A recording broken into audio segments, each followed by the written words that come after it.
In running, there's this term, hitting the wall. And runners like to talk about it, especially at the marathon distance, but I've hit a wall in pretty much every distance that I've ever run, everything from a 5K all the way up to a 50-mile ultra marathon. Hitting the wall is this experience where it feels like you can't go any farther. You're completely gassed. And the reason why this happens, there are many factors that play into it, but one of the major reasons is when your glycogen stores have been depleted in your body. And so glycogen is like carbs and sugars. And so your body is forced to switch from burning that for fuel into burning fat for fuel. And that metabolic shift causes extreme fatigue. And it causes this feeling of helplessness. And that feeling of helplessness, like it does not matter how badly you want to push through the wall, you can't. It doesn't matter how badly you want to hit the time that you're so close to hitting, you can't do it. And there's something about that feeling of helplessness that it heals and destroys at the same time, and it teaches and helps you unlearn. And the wild thing is that in philosophy, there's this term, this concept that is strikingly similar in an abstract way. There was this philosopher during the Enlightenment, his name was Immanuel Kant, and he lived in Germany, and he came up with this term, or this concept, and it's called Achtung. My German is obviously, I don't speak German, but that term, or that word, is often translated to attention or danger or even respect. But what Kant was pointing to when he said Achtung, it's not any of that, it's something deeper.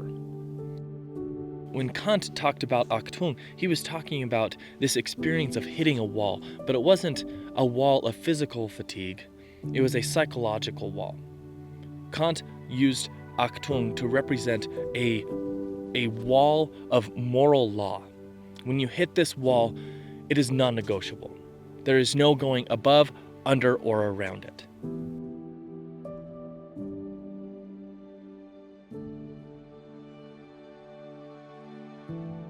For Kant, it is important that we distinguish and differentiate between the experience of moral certainty, which anyone can have based on their own moral dogma that they cling to in order to make sense of life, and a true, valid moral claim.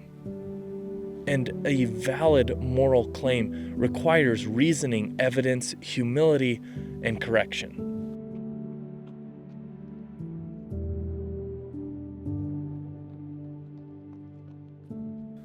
An encounter with an Achtung on like a small scale is when a parent has to apologize to one of their children for losing their temper.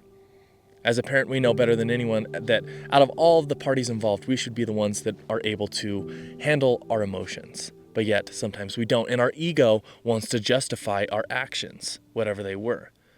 But yet, at some point, we will hit a wall, and that wall is a realization of how far we have strayed from the good, the moral good. And in that moment, nothing makes you feel smaller than going up to your child and having to apologize. But we've hit that wall of non-negotiability where we know we have strayed too far from the good. On a large scale, this can look like a whistleblower in an organization risking everything to tell the truth. Or this can look like a lifelong religious devotee going through a crisis of faith. In all of these situations, we do not choose to have doubt. We do not choose to have the ontological shock that comes from learning something new. Sometimes when we hit these walls, these Achtungs, it completely shifts our reality, and sometimes reality will even collapse. But we don't choose this. We've hit a wall, a moral wall that is non-negotiable.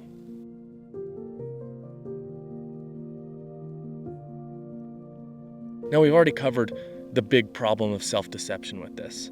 The idea that, we could be thinking that we hit an Achtung, but in reality it's just the dogma that we cling to make sense of our life. The other question that begs to be answered is, what about the people that see the truth and turn the other way? What about the people that don't apologize to their kids or don't blow the whistle? Kant would argue that every time that we avoid an Achtung, that we are just satisfying and pleasing the ego.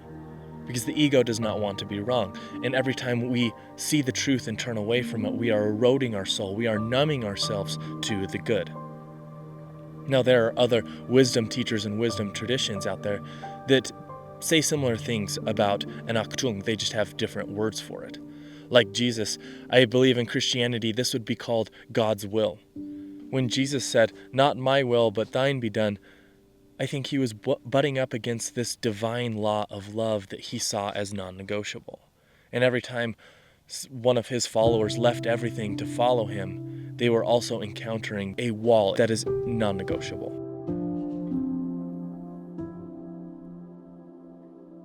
In Taoism, it's slightly different because I think the ego's rigidity and the ego's desire for control is the problem.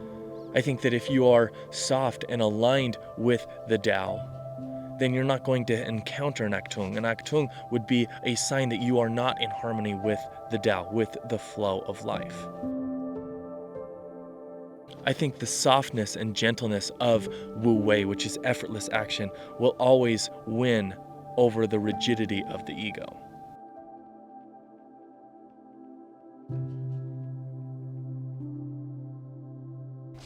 And so with an Achtung and with a wall in a race, I think the first thing we need to do is check ourselves. Make sure that we are not deceiving ourselves and we're not pleasing or satisfying the ego. Because I think a lot of what we follow is delusion with conviction. And making sure that our reason and rationality are a part of this whole process, whether that's in a race or in life. Because at the end of the day, the point isn't hitting the wall. It's what crumbles after we hit the wall.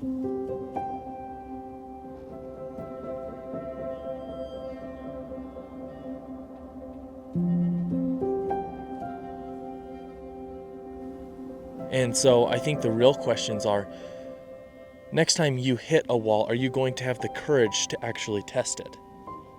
And if it is a true moral law, if you did really hit the wall, are you going to have the humility and wisdom to allow that to change you? At least that's what I took away from my understanding of this concept when I was introduced to it this week. I found it absolutely fascinating, this idea of Achtung and the idea of hitting a wall and how it related to running. But I'm not an expert in any of this. This is just how my mind works, and I thought it was very interesting. So if this was interesting for you, or if it was thought-provoking in any way, I hope you'll stick around, and I'll catch you in the next video.